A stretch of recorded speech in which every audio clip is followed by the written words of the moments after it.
The climactic moment where Darth Lord of the Sith Darth Sidious destroys the Jedi Order by striking down highly acclaimed Master of the Order Mace Windu, using his tyrannical and nigh unopposed Force Lightning mastery.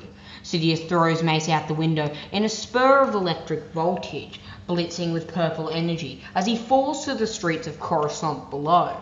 Slowly afterward, the Republic begins to fall. The Jedi Order is all but exterminated due to Palpatine's actions in Order 66, making him the most efficient Jedi killer in all of galactic history. Then, we can also see another being. We can see Grand Master Yoda riding with Obi-Wan Kenobi, Obi-Wan going to Mustafar to confront and defeat his fallen apprentice in Anakin Skywalker.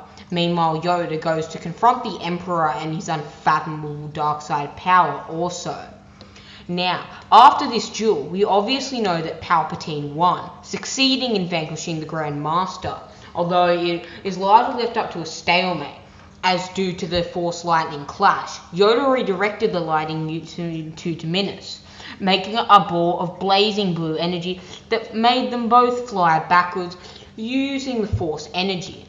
In the end, it was left at a stalemate, with Palpatine believing that not only was he the most powerful Sith now in history if he had defeated Yoda, but that the Grand Master was dead. That was, of course, until the clones had failed to recover Yoda's body. However, as iconic as this scene is, there is one very intriguing point that we cannot miss out on. What did Palpatine do after the decimation of the Jedi Order? Palpatine's entire life up to that point, 63 years of manipulation, plotting, under the tutelage of Darth Plagueis ever since he had massacred his own family at a young age. Sidious truly was the embodiment of the dark side. But what did the embodiment of the dark side and the Galactic Emperor do to occupy his time for the next 2 decades, while the Rebel Alliance scrounged for their alliances and reforged their power against the new formed Galactic Empire, imposing their reign of tyranny, brutality, and ferocity upon the galaxy? What did Palpatine do to occupy his time?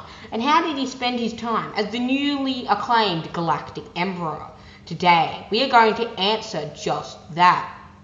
Starting off, Palpatine afterwards had access to a wide breadth of Sith and Jedi talismans, while he regarded the Jedi as old fools. He did not believe that the Jedi and did not share the same perspective that his predecessors did.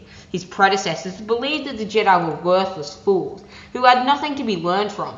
Palpatine, however, used their teachings to get the better of them, identifying what signs and analysing weaknesses within their order, and it ultimately led him to success in the form of the Great Jedi Purge and the rise of the Galactic Empire after 1 millennia of peace since the destruction of the Brotherhood of Darkness.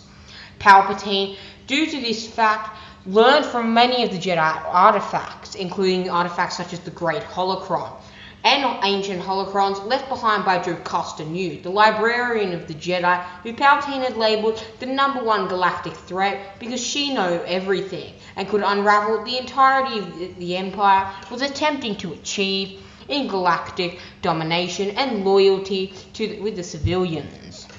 In my opinion, Palpatine spent most of his time occupying himself delving into Sith alchemy, Sith magic, and sorcery, delving into the more obscure practices and arts of the dark side of the Force, like his predecessors of old, beings such as Vitiate, Marka Ragnos, Naga Sadow, and many other ancient Sith Lords who were highly skilled in these very versatile, unique, and abstract abilities of being able to create Sith mutations purely from the dark side of the Force, and being able to manipulate the flora and fauna around them into dark side abominations and pure embodiments of the dark side of the Force's cruelty and its power. This is, in my opinion, what Palpatine occupied the main scope of his time with, delving into ancient Sith lore, as Palpatine now had access to an entire galaxy's worth of resources. He could excavate all the tombs, uncover all the manuscripts, texts, scrolls, and ancient deities and beings who knew anything about the Sith and their wide scope of power that they had held millennia prior in the form of Emperor Vitiate. Palpatine, a Sith who Palpatine greatly admired. Palpatine thought Vitiate was the only one, like his master, to come close to the secret of immortality, but still bitted himself as not a very powerful Sith, and believed Vitiate to be inferior to his own dark malice.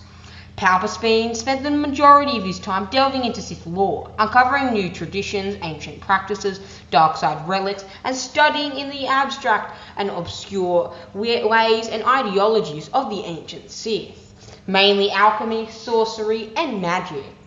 Well, my friends, what did you think of this brief explanation for the main action Palpatine took when he occupied his time after the event of the Senate showdown between him and Yoda, and the fall of the Galactic Republic, and the extermination of the Jedi Order throughout the galaxy?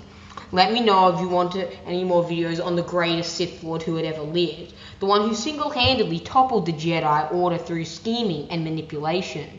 Goodbye, my friends, and Sith Lords of old. I hope you have studied your textbooks today and journeyed into the ancient worlds of the archives, as we are about to embark upon a new journey. Be sure to stick around from the premiere of the most powerful deities in Star Wars, airing on October 30th at 12 o'clock Eastern Standard Time in Australia. Goodbye, my friends, and I'll see you in a galaxy far, far away, and may the Force be with you.